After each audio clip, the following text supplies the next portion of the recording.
تو یہ مانتے ہیں کہ عثمان غنی کے بعد جو افضل ہے وہ کون ہے؟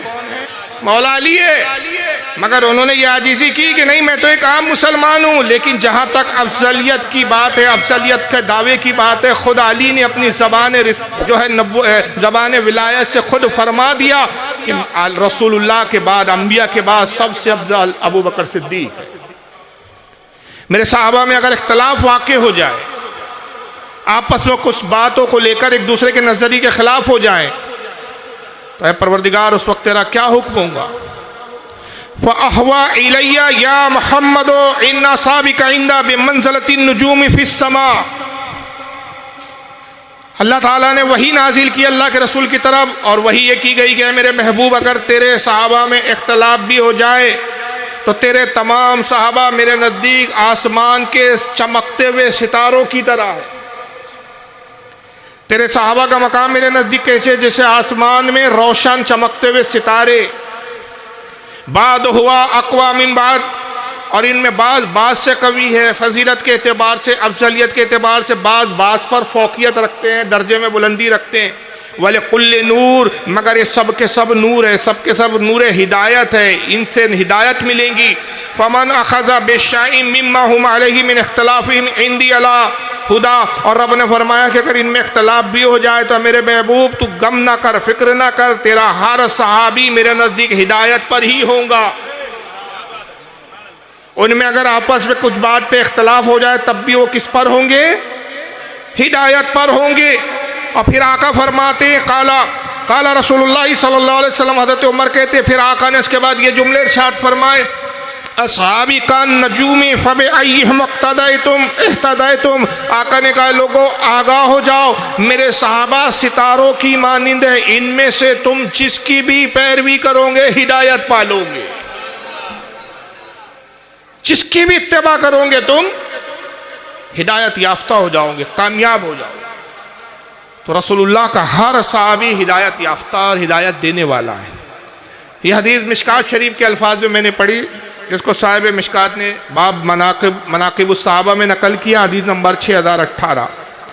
اور جیسے کہ میں نے عرض کیا اس کو بہت سارے محدثین نے لکھا ہے، اس وقت میرے پاس کل 21 حوالے ہیں۔ میں صفحے نمبر بتاؤں گا، وقت زیادہ ہوگا، صرف کتابوں کے میں نام بتا دے رہا ہوں۔ ابن عدی نے الکامل میں لکھا، امام بحقی نے کتاب الاعتقاد میں لکھا، امام ابن عبد البر نے جامع بیان العلم و فضلہ میں لکھا، خطیب بغدادی نے اپنی کتاب الکفایہ میں لکھا، امام دہلوی نے اس کو مسند الفردوس میں لکھا، امام ابو یعلا نے طبقات الحنابلہ میں لکھا، قاضی عیاض نے امام قاضی عیاض نے الشفا میں لکھا، امام ابن عساکر نے تاریخ دمشق میں لکھا ہے، امام ابن قدامہ حنبلی نے المغنی میں لکھا، امام محی الدین طبری نے اپنی کتاب الریاض النظارہ میں لکھا، امام ذہبی نے میزان الاعتدال میں لکھا، حافظ ابن کثیر نے التحفۃ الطالب میں لکھا، امام عسقلانی نے فتح الباری شرح البخاری میں لکھا، امام جلال الدین سیوطی نے الجامع الصغیر میں لکھا، امام محمد بن یوسف الصالحی نے عقد الجمان میں لکھا، امام ابن حجر الحیتمی المکی نے الخیرات الاحسان میں لکھا، امام مناوی نے فیض القدیر میں لکھا، امام اجلونی نے کشف الخفا میں لکھا، حضرت امام نابلسی نے ہدیۃ الندیہ میں لکھا، امام آلوسی نے تفسیر روح المعانی میں لکھا۔ میں نے یہاں بھی 21 حوالے دیے، اس سے بھی زیادہ کے حوالے کچھ موجود ہے۔ یہ تواتر کے ساتھ ہر دور میں اس کو محدثین نے نقل کیا، اور اس حدیث نے واضح کر دیا کہ ہم جو بعد والے، ہماری حیثیت ہی نہیں ہے کہ ہم صحابہ کے اختلاف میں دخل اندازی کریں، ان کے بارے میں لب کشائی کرے، اس لیے کہ رسول اللہ کا ہر صحابی نور ہدایت ہے، نبی کا ہر صحابی اللہ کے نزدیک آسمان میں روشن چمکتے ہوئے ستاروں کی طرح ہے۔ ہر صحابی وہ ہے جو صاحب ہدایت ہے، جس کی بھی پیروی کی جائے انسان ہدایت پا جائے۔ یہ عام صحابہ کا مقام و درجہ ہے، یہ عام جمعیت صحابہ کا مقام ہے۔ پھر ان تمام صحابہ میں جو سب سے افضل جماعت ہے، مقام و درجے میں، بلندی میں، مناقب میں سب سے اوپر ہے، انبیاء کے بعد جن کا درجہ اور مقام ہے، وہ ہے خلفائے راشدین۔ خلفائے راشدین یعنی وہ 4 صحابہ جن کے مجموع کو، جن کی جمعیت کو خلفاء اور راشدین یعنی ہدایت یافتہ، ہدایت دینے والے۔ اس میں پہلے خلیفہ ہم کس کو مانتے ہیں؟ بولیے۔ حضرت سیدنا ابو بکر صدیق رضی اللہ تعالی۔ دوسرا خلیفہ ہم مانتے حضرت عمر فاروق رضی اللہ تعالی۔ تیسرا خلیفہ ہم مانتے حضرت سیدنا عثمان غنی رضی اللہ تعالی۔ چوتھے خلیفہ ہے حضرت سیدنا ابو بکر صدیق رضی اللہ تعالی، معاف کیجئے حضرت مولا علی رضی اللہ تعالی۔ اب یہ چار خلفاء ہیں، جس ترتیب سے ان کی خلافت ہے اسی ترتیب سے بھی ان کی فضیلت ہے۔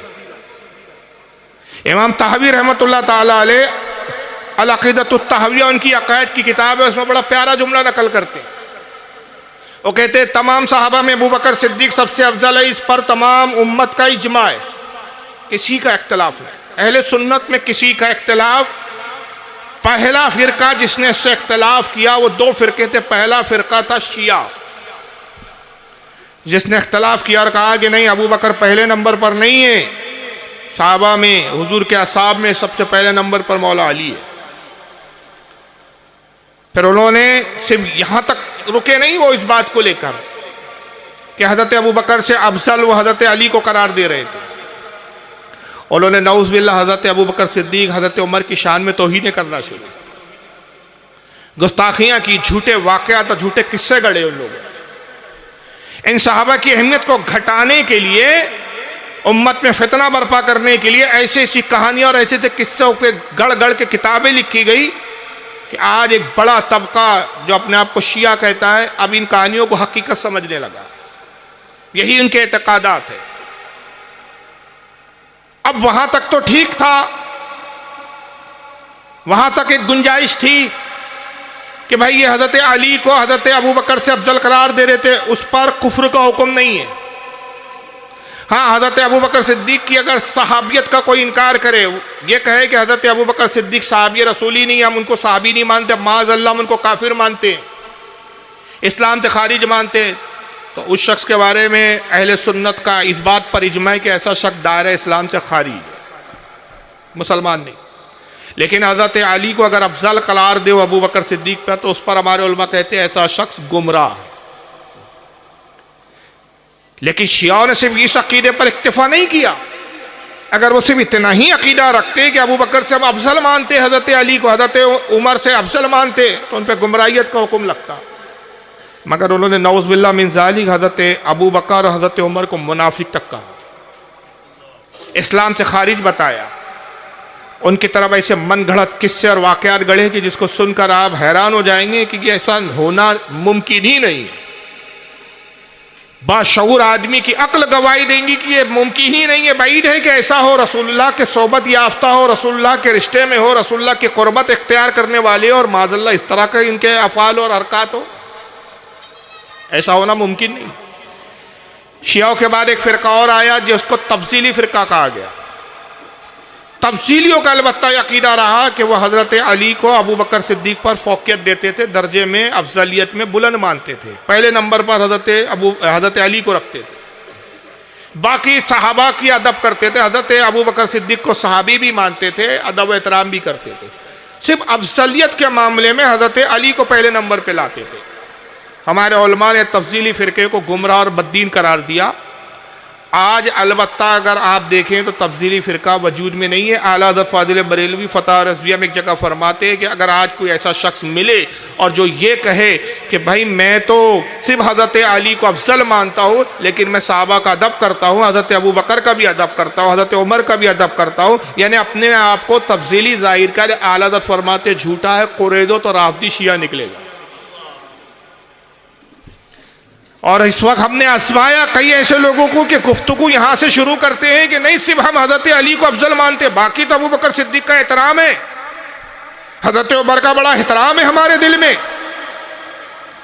لیکن جب قریدو ان کو جب گفتگو ہوتی ہے تو پھر حضرت ابو بکر کی توہین بھی کرتے ہوئے نظر آتے ہیں، پھر حضرت عمر کی شان میں خلاف واقع اور ان کے مقام و مرتبے کے خلاف بکواسات بھی کرتے ہوئے نظر آتے ہیں۔ لیکن آئیے ہم اہل سنت بس ایک حدیث سنا رہا ہوں، پھر یہ جو میں نے دعویٰ کیا، یہ جو گفتگو کی، اس کی صداقت پر میں کچھ ویڈیوز آپ کے سامنے رکھوں گا۔ تاکہ آپ خود اپنی آنکھوں سے دیکھیں کہ یہ فرقہ جس کو آج اپنے آپ کو تفضیلی کہتا ہو یا شیعہ کہتا ہو، ان کو اگر آپ دیکھیں قریب ان کے عقائد جانو تو کتنے خطرناک اور گندے عقیدے ہیں۔ لیکن آئیے ہم اہل سنت ہیں، ہمارے ہاں سب سے بلند تر کتاب جو مانی جاتی ہے حدیث کی، جس کو ہم قرآن کے بعد سب سے بلند ترین کتاب حدیث میں مانتے ہیں، وہ کون سی کتاب ہے آپ جانتے ہیں؟ بولیے۔ بخاری شریف۔ صرف بخاری میں حالانکہ حدیث نہیں ہے، بخاری کے بعد کئی کتابوں میں حدیث ہے، بخاری سے پہلے کی بھی کتابوں میں حدیث ہے، لیکن جب امت کا اس پر اتفاق ہو گیا کہ بخاری حدیث کی صحیح ترین کتابوں میں ہے، تو جب اپنے آپ کو جو سنی کہتا ہے تو وہ بخاری سے بڑی کتاب میں اس طرح کا ذکر نہیں ملتا، تو پھر وہ کس دعوے اور کس بنیاد پر کہتا ہے کہ حضرت علی کو ہم پہلے نمبر پہ قرار دیتے ہیں، جبکہ یہاں فیصلہ اپنے عقل کا نہیں کیا جائے گا، اپنی سوچ کا نہیں کیا جائے گا، بلکہ آئیے میں وہ حدیث پاک آپ کے سامنے پیش کر دیتا ہوں اور آپ دیکھیں کہ یہ حدیث بیان کرنے والی ذات کون سی ہے۔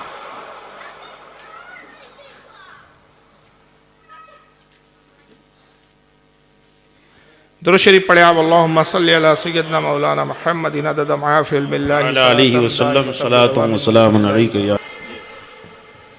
دکھ رہی ہے آپ کو؟ اسکرین پہ دکھ رہی ہے نا؟ چلیے اچھی بات ہے۔ کتاب اصحاب النبی صلی اللہ علیہ وسلم، یہ اس باب کے تحت امام بخاری نے حدیث لائی ہے، حدیث نمبر اس کی ہے 3671۔ ان محمد ابن الحنفیہ قال، محمد ابن حنفیہ کون ہے جو اس حدیث کو روایت کر رہے ہیں؟ جانتے ہیں آپ اس ذات اور شخصیت کو؟ مجمع میں سے کوئی ذرا مبلغ علم بھی تو پتہ چلے کہ مجمع میں کس طریقے کے اور کس درجے کے لوگ بیٹھے۔ ہاں بتائیے۔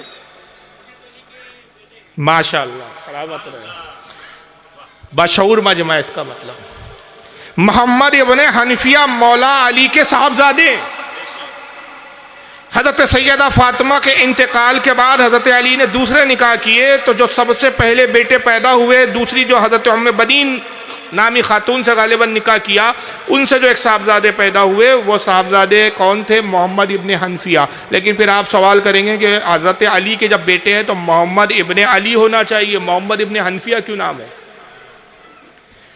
وجہ یہ ہے کہ یہ ہے علی کے ہی بیٹے، علی کے ہی نطفے سے پیدا ہوئے، لیکن ان کے نانا جو تھے حضرت محمد کے، یعنی علی کے بیٹے محمد کے نانا، ان کا نام تھا حنفیہ۔ وہ بڑے متقی پرہیزگار تھے اور یہ بھی بڑے پرہیزگار تھے، تو لوگ ان کو نانا کی طرح منسوب کرتے تھے کہ گویا ان کے اوصاف بھی ان کے نانا کی طرح ہے، تو کہتے تھے ابن حنفیہ، یعنی حنفیہ کا بیٹا، نانا کا بیٹا۔ اس بنیاد پر ان کا نام کتابوں میں محمد ابن حنفیہ آتا ہے، ورنہ در حقیقت یہ کون ہے؟ محمد ابن علی۔ وہ روایت کرتے ہیں اور کیا کہتے ہیں؟ قلت لأبی، میں نے اپنے والد سے سوال کیا۔ کس سے سوال کیا؟ تو والد کون ہے؟ حضرت علی۔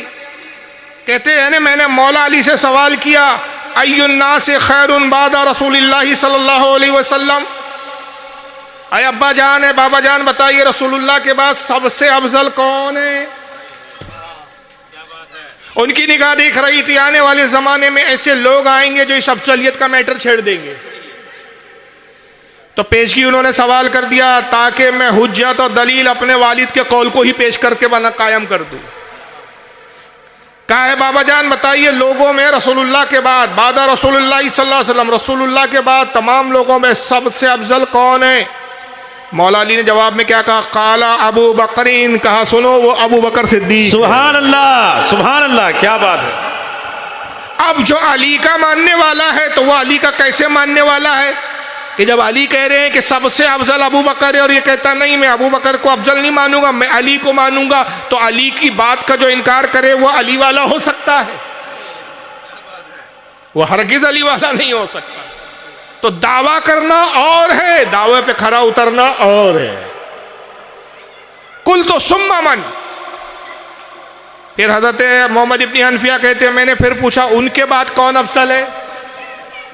ابو بکر کے بعد کون افضل ہے؟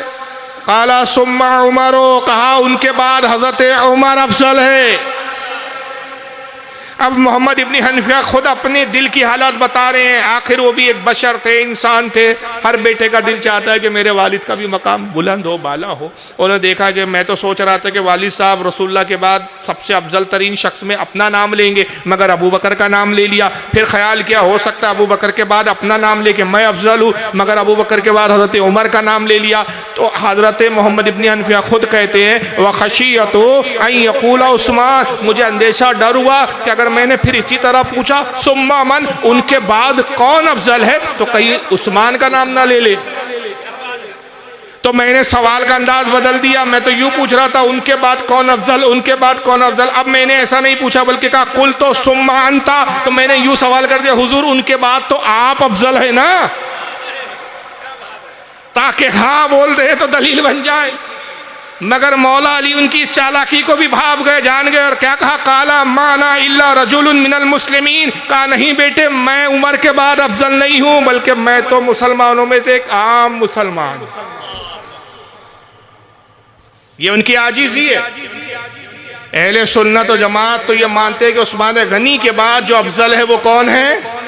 مولا علی ہے، مگر انہوں نے یہ عاجزی کی کہ نہیں میں تو ایک عام مسلمان ہوں۔ لیکن جہاں تک افضلیت کی بات ہے، افضلیت کے دعوے کی بات ہے، خود علی نے اپنی زبان ولایت سے خود فرما دیا کہ رسول اللہ کے بعد، انبیاء کے بعد سب سے افضل ابو بکر صدیق ہے۔ اس لیے امام طحاوی کیا کہتے ہیں، اب آئیے اس قول کو سمجھ لیجیے۔ اس لیے میں نے پہلے حدیث پڑھی اور اس کو بہت سارے علماء نے لکھا، امام بخاری کے علاوہ بھی، لیکن بس بخاری بتا دی، اس کے بعد ہمیں کسی اور کتاب کی بھی حاجت نہیں ہے۔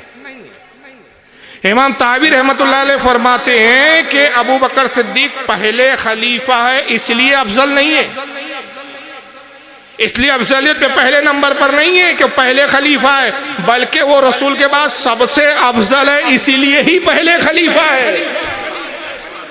افضلیت نے ان کو خلیفہ بنایا، خلافت نے ان کو افضلیت نہیں دلائی۔ اور پھر یہی نہیں، اس زمانے میں جیسے کہ کچھ لوگ پیدا ہو گئے تھے جو حضرت علی کو ابو بکر اور عمر سے فوقیت دے رہے تھے، اور یہ زمانہ کب کا تھا؟ جب حضرت علی خلیفہ ہوئے، چوتھے خلیفہ۔ راجدھانی کوفہ بنایا آپ نے مولا علی، کوفہ آ گئے مولا علی، تو کوفہ میں کچھ علی کے چاہنے والے تھے، انہوں نے کہا بھئی اب دور علی کا ہی ہے، اگر ہم کھل کر بھی کہیں کہ حضرت علی رضی اللہ تعالی رسول اللہ کے بعد سب سے افضل ہے تو کون پوچھنے والا ہے، بلکہ اس پہ تو علی خوش ہو گئے۔ تو انہوں نے آپس میں کہنا شروع کر دیا، چرچا شروع کر دی کہ بھئی رسول کے بعد اگر سب سے افضل کوئی ذات ہے تو وہ حضرت علی کی ہے۔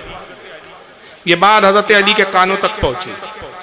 اب آئیے یہ روایت سنیے، اس روایت کو بھی بہت سارے علماء نے لکھا ہے۔ آپ کے سامنے کتاب پیش کر رہا ہوں، کتاب کا نام ہے کتاب فضائل الصحابہ۔ کس کی کتاب ہے؟ یہ کتاب ہے حدیث کی کتاب، جس کو لکھنے والے حضرت امام احمد ابن حنبل۔ امام احمد ابن حنبل کی فضیلت کے لیے میں اتنا ہی بتا دوں، ہم سنیوں کے لیے اتنا ہی کافی ہے، ان کا مقام تو بہت بلند ہے، مسلک کے امام میں یہ تو بہت بلندی ہے۔ ہم جیسے نا علموں کے لیے اتنا ہی کافی ہے کہ وقت کا غوث اعظم شیخ عبد القادر جیلانی جیسا غوث اعظم بھی ان کا مقلد ہے۔ وہ امام احمد ابن حنبل اپنی کتاب حدیث کی فضائل الصحابہ جو لکھ رہے ہیں، جس میں حدیثوں کو جمع کیا صحابہ کی فضیلت پر، اس میں روایت لاتے ہیں، صفحہ نمبر اس کا 100 ہے، حدیث نمبر 49 ہے۔ آئیے روایت کیا نقل کرتے ہیں، کہتے ان الحکم ابن جہل، حکم ابن جہل رضی اللہ تعالیٰ عنہ روایت کرتے قال سمعت علیا یقول، کہتے میں نے اپنے کانوں سے سنا علی کو کہتے ہوئے، مولا علی رضی اللہ تعالیٰ عنہ کو کہتے ہوئے سنا، یقول کہ حضرت علی نے فرمایا، کیا فرمایا حضرت علی نے؟ لا یفضلونی احد علی ابی بکر و عمر الا جلدت حد المفتری، فرمایا لوگوں تم میں سے کوئی مجھے حضرت ابو بکر اور حضرت عمر پر فضیلت نہ دے، اگر میں دیکھوں کہ کوئی مجھے ابو بکر اور عمر سے زیادہ افضل قرار دے رہا ہے، خدا کی قسم میں اس پر جھوٹے کی حد 80 کوڑے لگاؤں گا، مفتری کی حد لگاؤں گا۔ مفتری کہتے جھوٹ کو، اور شریعت میں جھوٹی گواہی دینے کی سزا کتنی ہے؟ 80 کوڑے۔ اگر میں اپنے کانوں سے سنوں کہ کسی نے کہا کہ علی ابو بکر سے افضل ہے، عمر سے افضل ہے، تو سزا بریلی کے مولانا متعین نہیں کر رہے ہیں، سزا کوئی بزرگ اور ولی نہیں متعین کر رہے، کوئی مفتی صاحب نہیں فتویٰ دے رہے، فتویٰ کون دے رہا ہے؟ مولا علی دے رہے، اپنے خلافت کے دور میں دے رہے، امیر المومنین فی الوقت ہے، وہ کہہ رہے ہیں کہ جس کو میں سنوں کہ وہ ابو بکر اور عمر سے زیادہ افضلیت مجھے دیتا ہے، میں اس پر جھوٹے ہونے کی حد لگاؤں گا، اور وہ حد ہے 80 کوڑے ماروں گا۔ تو مجھے بتائیے، جب مولا علی نے اس زمانے میں ابو بکر اور عمر سے اپنے آپ کو افضل قرار دینے والی کی سزا 80 کوڑے رکھی، آج جو پورا ایک پروپیگنڈا کر رہے ہیں، اس پر تقریریں ہو رہی ہے، وعظ ہو رہے ہیں، اور علی کو سب سے افضل قرار دینے کی کوشش اور جستجو کی جا رہی ہے، بلکہ یہاں تک تجاوز کر گئے معاذ اللہ کچھ لوگ کہ وہ کہتے ہیں کہ حضرت علی صرف ابو بکر اور عمر سے ہی افضل نہیں، صحابہ سے ہی افضل نہیں، بلکہ رسول سے پہلے جتنے انبیاء گزرے ان سے بھی معاذ اللہ افضل ہے۔ تو آج مولا علی ہوتے تو ان کو کتنے جوتے لگاتے، 80 کوڑے کی سزا نہیں دیتے، ان کو تو قتل ہی کر دیتے۔ اور کتنے لوگوں نے اس حدیث کو لکھا، حوالے بہت زیادہ ہے میرے پاس۔ میں نے امام احمد ابن حنبل کی کتاب کے الفاظ اور وہ کتاب کا اسکین آپ کے سامنے رکھا ہے۔ اس حدیث کو امام ابن ابی عاصم نے بھی لکھا ہے، ان کی کتاب ہے کتاب السنہ، حدیث نمبر 1219۔ امام للکائی نے شرح اصول الاعتقادی اہل سنہ والجماع حدیث نمبر 2678۔ امام بہقی نے الاعتقاد صفحہ نمبر 504۔ امام ابن عبد البر نے الاستیعاب فی معرفت الاصحاب صفحہ نمبر 973۔ امام ابن عساکر نے تاریخ دمشق جلد 30 صفحہ نمبر 383۔ امام محب الدین طبری نے الریاض النظرہ جلد نمبر 1 حدیث نمبر 281۔ ابن تیمیہ نے، جس کو غیر مقلد بہت مانتے ہیں، اس کی کتاب ہے الصارم المسلول، اس کی جلد نمبر 2 صفحہ 1105۔ حافظ ابن کثیر نے اپنی کتاب البدایہ والنہایہ جلد 14 صفحہ 223۔ امام جلال الدین سیوطی نے تارق الخلفاء صفحہ نمبر 122۔ امام ابن حجر المکی الحیتمی نے الصواعق المحرقہ صفحہ نمبر 186۔ حضرت امام المتقی حسام الدین المتقی الہندی نے اپنی کتاب، حدیث کی کتاب ہے یہ، جس کا نام ہے کنز العمال حدیث نمبر 36157۔ مجدد الف ثانی شیخ احمد سرندی، ان کی کتاب مکتوبات شیخ ربانی دفتر دوم صفحہ 130۔ شاہ عبدالحق محدث دہلوی، ان کی کتاب تکمیل الایمان صفحہ نمبر 191۔ میں نے کل 14 حوالے یاد ہے، اور بھی متعدد محدثین اور علماء نے لکھا۔ تو پتہ چلا کہ سب سے افضل کون ہے صحابہ میں؟ ابو بکر صدیق پہلے خلیفہ ہے۔ اور یہ فضیلت کیوں ملی؟ رسول اللہ سے محبت سب سے زیادہ تھی، ایمان سب سے زیادہ بلند و بالا تھا۔ ایمان کا درجہ کیا تھا؟ خدا کا صلی اللہ تعالی وسلم فرماتے ہیں کہ ابو بکر کے ایمان کا یہ عالم ہے کہ قیامت تک کی میری تمام امت کا ایمان ایک ترازو کے پلڑے میں رکھ دیا جائے اور دوسرے پلڑے میں تنہا میرے ابو بکر کا ایمان رکھا جائے تو ابو بکر کا ایمان سب کے ایمان پر وزنی اور بھاری ہے۔ یہ جب ایمان اتنا اعلیٰ ہے تو یہ ایمان کے اعلیٰ درجے نے ان کو اس درجے اور اس فوقیت پر پہنچایا ہے۔ رسول اللہ سے محبت کے وہ واقعات ہیں کہ تاریخ ایسی مثالیں پیش نہیں کر سکتی۔ حضرت عمر کے وہ واقعات ہیں، ان کے ایمان کا وہ درجہ ہے کہ آقا حضرت عمر کے بارے میں کہتے ہیں کہ اگر میرے بعد کوئی نبی ہوتا تو وہ عمر ابن خطاب ہے۔ یہ درجے ہے، یہ مقام ہے، یہ افضلیت، یہ فضیلت، یہ اللہ اور رسول کی بارگاہ سے ان کو عطا ہوئی۔ حضرت سیدنا ابو بکر صدیق کا وہ حال تھا کہ آسمانی کتابوں میں بھی ان کا ذکر تھا، انبیاء کے زمانے بھی ان کے چرچے ہوئے۔ حضرت امام عبد الرحمن الصفوری الشافعی رحمۃ اللہ علیہ لکھتے ہیں کہ خلفائے راشدین کا وہ مقام تھا کہ انبیاء سابقین میں بھی ان کا ذکر اور تذکرہ تھا۔ حضرت نوح علیہ السلام کشتی بنا رہے ہیں، 950 سال تبلیغ کی حضرت نوح علیہ السلام نے، 950 سال کی تبلیغ کے بعد صرف 83 لوگ ایمان لائے، بعض روایت کے مطابق 87 لوگ ایمان لائے۔ 950 سال میں صرف 87 لوگ ایمان لا رہے ہیں۔ اپنی قوم سے مایوس ہو گئے، بیزار ہو گئے، اس قوم سے ان کی نافرمانیوں سے تنگ آ گئے۔ اللہ کی بارگاہ میں دعا کی، مولا عذاب بھیج اس پر، اب یہ قوم ہدایت پانے والی ہے۔ رب نے ارشاد فرمایا نوح کشتی بناؤ، پانی کا عذاب بھیجیں گے، اس کشتی پہ جو سوار ہو جائیں گا وہی محفوظ رہیں گا، وہی بچے گا۔ ایمان والوں کو کشتی میں لے لو اور جتنے کافر و مشرکین ہیں کوئی اس کشتی میں سوار نہ ہو۔ حضرت نوح علیہ السلام نے کشتی بنائی، تاریخ کی دنیا کی سب سے پہلی کشتی تھی جو حضرت نوح علیہ السلام نے۔ اس سے پہلے کوئی جانتا ہی نہیں تھا کہ کشتی بولتے کس کو ہے. لوگوں نے دیکھا یہ لکڑے سے ایک مکان اور ایک مکان نما بہت بڑا گھر بنا رہے. انہوں نے کہا کہ انو یہ گھر کیسے بنا رہے ہو, اس کی شکل کیسی ہے, نہ اس کی بنیادوں کو تم نے زمین میں رکھا ہے, زمین کے اوپر ہی اس طرح کا ایک لکڑے کا مکان تعمیر کر رہے ہو, یہ کیسا مکان ہے؟ آپ نے فرمایا یہ مکان نہیں ہے, اسے کشتی کہتے ہیں اور یہ پانی پر چلیں گی. انہوں نے مذاق اڑایا اور انہوں نے کہا پانی پر بھی کوئی مکان چلتا ہے, کیونکہ اس سے پہلے کوئی کشتی جانتا ہی نہیں تھا. اب لوگوں کو پتہ ہی نہیں تھا کہ لکڑے کے ذریعے اس طرح کی کشتی بنا کر پانی پہ چلا جا سکتا ہے, تیرا جا سکتا ہے, اس کو تیرایا جا سکتا ہے. نوح علیہ السلام اور ان کے جو ایمان والے ان کے جو ساتھی تھے وہ کشتی بنانے میں مشغول ہو گئے. مگر ایک بڑا عجیب واقعہ گزرا. حضرت نوح علیہ السلام تختے لگاتے جب ایک دوسرے سمت میں آگے بڑھتے تو جو پہلے تختے لگائے تھے اس پہ کچھ دن گزر جاتے تو ان تختوں پہ دیمک لگ جاتی, ایک کیڑا لگ جاتا جو لکڑی کو کھانا شروع کر دیتا. اور نتیجہ یہ ہوتا ہے کہ جب تک اس طرف کے تختے حضرت نوح علیہ السلام درست کرتے, اس طرف کے تختے سڑ جاتے تھے, گل جاتے تھے. دیمک اور وہ کیڑا اس لکڑی کو ختم کر دیتا. پھر آپ اس طرف آتے اور پھر وہ لکڑوں کو نکالتے جو سڑ گئے تھے, خراب ہو گئے تھے, ان لکڑوں کی جگہ پھر نئے تختے لگاتے. جب تک اس طرف مرمت کا کام کرتے اس طرف کے تختوں پہ دیمک لگ جاتی. بڑی عجیب و غریب پریشانی تھی حضرت نوح علیہ السلام کے لیے.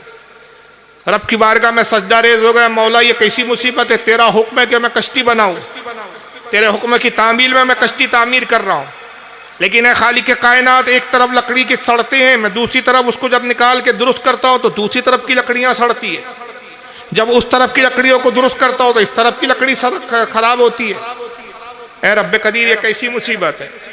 اللہ تعالیٰ کے حکم سے جبریل علیہ السلام نازل ہوتے ہیں, حاضر ہوتے ہیں نوح علیہ السلام کی بارگاہ میں اور کہتے ہیں کہ اے نوح, اللہ نے حکم فرمایا کہ اگر آپ چاہتے کہ کشتی مکمل رہے, سلامت رہے, اپنے پائے تکمیل تک پہنچے, تو آپ کو چند نام بتائے جاتے. ہر لکڑی کے تختے پر آپ یہ 5 نام لکھو.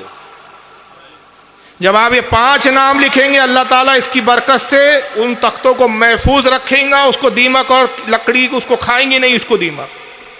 آپ نے کہا جبریل وہ نام کون سے؟ حضرت جبریل نے وہ نام سب سے پہلے تحریر کر کے دکھائے. پہلا نام تھا محمد, دوسرا نام لکھا ابو بکر, تیسرا نام لکھا عمر, چوتھا نام لکھا عثمان, پانچواں نام لکھا علی. اور جب یہ 5 نام لکھ دیے, یہ پنجتن یہ بھی ہو گئے. ہم 2 پنجتن والے ہیں, ایک صحابہ بھی پنجتن ہیں, ایک اہل بیت والے بھی پنجتن ہیں. ہم ان کو بھی مانتے ہیں, ان کو بھی مانتے ہیں. جب ان کا نام لکھا تو لکڑیوں کے تختوں کو دیمک نے نہیں کھایا. عرض کیا اے پروردگار یہ کیسے نام ہیں کہ جن کی برکت کا عالم یہ ہے کہ لکڑے محفوظ ہو گئے. اللہ نے فرمایا یہ محمد وہ ہے جو میرے سب سے عزیز ترین پیغمبر ہے. اے نوح اگر اسے پیدا کرنا مقصود نہ ہوتا میں کائنات کی تخلیق ہی نہ کرتا. اور ان کے پہلے خلیفہ ابو بکر ہوں گے, دوسرے خلیفہ عمر ہوں گے, تیسرے خلیفہ عثمان ہوں گے, چوتھے خلیفہ حضرت علی ہوں گے. اندازہ لگائیے جن کے ناموں کی برکت کا یہ عالم ہے کہ جس لکڑے پہ لکھ دیا جائے وہ لکڑے دیمک سے اور کیڑوں سے محفوظ ہو جائے. اگر وہ نام اور ان کی محبت اپنے دلوں پر نقش کر دی جائے تو انشاءاللہ قبر کے کیڑے ہمارے جسموں کو نہیں کھائے. اور یہی وجہ ہے, یہاں سے ایک بات اور پتہ چلی, دلیل لوگ کہتے ہیں سجرہ کیوں رکھتے ہو آپ قبر میں؟ سجرہ رکھا جاتا ہے نا, آپ کیا بھی رکھتے ہیں کہ نہیں؟ ہر سجرے میں ان کے نام آتے ہیں, سب کے سلسلہ ہے سجرہ, سب کا سلسلہ ہے. طریقت کہاں جا کے ملتا ہے؟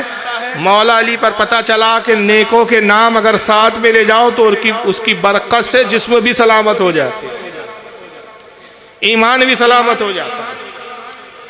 تو یہ خلفۂ راشدین کی فضیلت ہر زمانے میں انبیاء سابقین میں بھی بہت رہی, اور رسول نے تو ان کی افادیت اور ان کی فضیلت کے اتنے چرچے کیے, اتنے مقام بتائے. واضح الفاظ میں آپ نے فرمایا کہ علیکم بسنتی و سنت الخلفاء الراشدین. فرمائے لوگوں تم پر لازم ہے کہ تم میری پیروی کرو, میری سنت کی اتباع کرو, اور میرے بعد خلفاء راشدین, ان 4 خلفاء کی پیروی تم پر لازم ہے. ان کی پیروی کے بغیر تمہیں بھی چارہ کار نہیں. اور ان سب میں حضرت ابو بکر صدیق کی فضیلت سب سے بڑھ کر بتائی. واضح طور پر کئی مقام پہ فرمایا کہ میرے بعد پہلا خلیفہ ابو بکر صدیق ہوں گے. کئی ایسے واقعات اور کئی ایسی روایتیں ملتی ہیں. ترمذی شریف کی حدیث ہے کہ آقا صلی اللہ علیہ وسلم تشریف لائے, آخری ایام ہے آپ کے وصال کے قریب کا وقت ہے۔ صحابہ کو مخاطب کیا اور ارشاد فرمایا کہ لوگوں میرے بعد تم کس کی پیروی کرو گے، کس کی اتباع کرو گے؟ صحابہ نے کہا یا رسول اللہ آپ بہتر جانتے ہیں۔ حدیث کے الفاظ ہے وَإِشَارَ أَبَا بَكْرٍ وَعُمَرَ، آپ نے ابو بکر اور عمر کی طرف اشارہ کیا اور فرمایا میرے بعد جس کی پیروی تم پر لازم ہے وہ ابو بکر اور عمر ہے۔ گویا یہ جملوں سے آپ نے اشارہ کر کے بتا دیا کہ میرے بعد پہلے خلیفہ کون ہوں گے؟ سیدنا ابو بکر صدیق ہوں گے، ان کے بعد سیدنا حضرت عمر فاروق ہوں گے۔ ایک مقام پہ مولا علی خود حضرت اللہ کے نبی صلی اللہ علیہ وسلم خود ارشاد فرماتے اور وہ یہ ارشاد فرماتے کہ میں نے رب سے 3 مرتبہ دعا کی، اے پروردگار میرے بعد پہلا خلیفہ علی کو بنا، اے اللہ علی کو آگے کر۔ اللہ نے فرمایا حبیب اللہ راضی نہ ہوں گا اس وقت تک کہ جب تک تیرے بعد پہلے خلیفہ ابو بکر نہ ہو۔ حضور کہتے ہیں رب نے جب اپنا ارادہ ظاہر کیا میں رب کی رضا پر راضی ہو گیا اور میں اس پر راضی ہو گیا کہ میری امت کا پہلا خلیفہ ابو بکر صدیق ہے۔ ایک دیگر روایت میں آتا ہے کہ ایک ضعیفہ آتی ہے رسول اللہ کی خدمت میں، عرض کرتی ہے یا رسول اللہ میری مدد فرمائی، میں بڑی غریب اور مسکین ہوں۔ آقا نے اس کی مدد فرمائی، کچھ دے دیا۔ وہ عرض کرتی ہے یا رسول اللہ آپ موجود ہیں، آپ ہماری مدد فرماتے، ہم جیسے ضعیف اور کمزور ناتوا کی آپ مدد کر دیتے۔ حضور اگر آپ نہ ہو تو پھر ہم کس سے مدد طلب کریں، کس کے پاس آئے؟ حضور نے کہا اگر تم مجھے نہ پائے تو میرے بعد ابو بکر کے پاس آئے۔ ترتیب دیکھیں آپ۔ پھر وہ کہتی ہے یا رسول اللہ اگر ابو بکر کو میں نہ پاؤں تو کس کے پاس آؤں؟ کہا عمر کے پاس آؤں۔ کہا یا رسول اللہ اگر عمر کو نہ پاؤں تو پھر کس کے پاس آنا؟ کہا عثمان کے پاس آنا۔ کہا یا رسول اللہ اگر عثمان کو نہ پاؤں تو رسول اللہ مسکرائے کہا اے ضعیفہ تیری عمر کا یہ عالم ہے، کیا تو یہ سمجھتی اس وقت تک تو زندہ بھی رہی؟ پوچھے چلی جا رہی ہے، آخر کیا مرنے کا تیرا ارادہ ہی نہیں ہے؟ گویا بتا دیا کہ عثمان غنی کے زمانے تک تو بھی حیات رہیں گی، اس کے بعد نہیں، مگر جس ترتیب سے آپ بتا رہے ہیں میرے بعد ابو بکر کے پاس آنا، ابو بکر کے بعد حضرت عمر کے پاس آنا، عمر کے بعد عثمان، تو گویا آپ بتا رہے ہیں کہ ترتیب جو خلافت کی ہوں گی وہ اسی انداز میں ہوگی۔ تو ایسی کئی متعدد حدیثیں جس پہ واضح طور پر اشارہ ہے، واضح طور پر جملے ہیں۔ اور ایک مقام پہ آقا فرماتے قیامت کے دن اللہ تعالیٰ ابو بکر اور عمر کو بلائیں گا، ابو بکر اور عمر حاضر ہوں گے، عرض کریں گے مولا ہم حاضر ہیں۔ رب فرمائیں گا اے میرے رسول کے صحابیوں، اے میرے رسول کے اصحاب، اے میرے نبی کے بعد خلافت کے فرائض انجام دینے والوں، میں تم سے راضی ہو گیا اور ایسا راضی ہوا کہ جو تم سے محبت کرتا ہے اس کا ہاتھ پکڑو اور اپنے ساتھ جنت میں لے جاؤ۔ آقا فرماتے اس وقت ابو بکر و عمر کی مرضی ہوں گی، وہ جسے چاہیں گے اپنے ساتھ جنت میں داخل کریں۔ تو مقام بھی اتنا بلند و بالا ہوں گا، درجہ بھی اتنا بلند و بالا ہوں گا۔ تو یہ دو صلے ملے حضرت ابو بکر صدیق اور حضرت عمر کو، اور رسول اللہ کی محبت کے عوض ملے، نبی سے الفت کے عوض ملے۔ کیا محبت تھی حضرت سیدنا ابو بکر صدیق رضی اللہ تعالیٰ عنہ کی۔ جب مکہ میں آپ مقیم ہیں ظلم و ستم کے پہاڑ توڑے جا رہے، تکلیفیں دی جا رہی ہیں، مشرکین آپ کو پریشان کرتے ستاتے ہیں، روزانہ حضرت سیدنا ابو بکر صدیق آتے ہیں، عرض کرتے یا رسول اللہ آپ کیوں نہیں اللہ سے عرض کرتے کہ اللہ ہمیں کسی محفوظ مقام پہ جانے کی طرف حکم فرمائے، ہم مکہ کو چھوڑ کے کسی محفوظ علاقے کی طرف چلے جائیں۔ حضور نے فرمایا ابو بکر انتظار کرو، اللہ کا نبی اپنے رب کے حکم کے بغیر کوئی قدم نہیں اٹھاتا، جب تک میرے رب کا حکم نہ ہو محمد ہجرت نہیں کرے گا۔ اس کے بعد ابو بکر روز آتے، پھر ایک موقع ہی آیا کہ جبریل علیہ السلام حاضر ہوتے اور عرض کرتی یا رسول اللہ ان قریب اللہ تعالیٰ آپ کو ہجرت کا حکم فرمانے والا۔ رب فرماتا ہے کہ میرے محبوب سے کہو کہ وہ ہجرت کی تیاریوں میں لگ جائے، ان قریب محمد صلی اللہ علیہ وسلم کو اللہ پروردگار عالم محمد کا رب ہجرت کا حکم نازل کرے گا، حضور آپ ہجرت کی تیاری کریں۔ ارشاد فرمایا گیا جبریل میرے ساتھ کون ہوں گا، کیا میں تنہا ہجرت کروں گا؟ جبریل نے کہا نہیں، اللہ فرماتا ہے کہ رسول کے ساتھ کوئی ہجرت نہیں کرے گا سوائے ابو بکر صدیق کے۔ ابو بکر ہی ہے جو معتمد اور بھروسے کے لائق ہے، معتمد ہے، جو معتبر ہے۔ یا رسول اللہ آپ ابو بکر کو اپنے ساتھ لے جائیں۔ اللہ کے نبی صلی اللہ علیہ وسلم نے سیدنا ابو بکر صدیق کو بلایا، کہا ابو بکر ان قریب تمہاری خواہش پوری ہونے والی ہے، ہجرت کا حکم ہونے والا ہے، اے ابو بکر ہجرت کی تیاری میں لگ جاؤ، 2 اونٹنیاں خرید لو اچھی، انہیں روزانہ اچھے سے چارہ وغیرہ کھلاؤ، تر و تازہ کرو، موٹی تندرست کرو تاکہ وہ بھاگنے میں تیزی دکھائے۔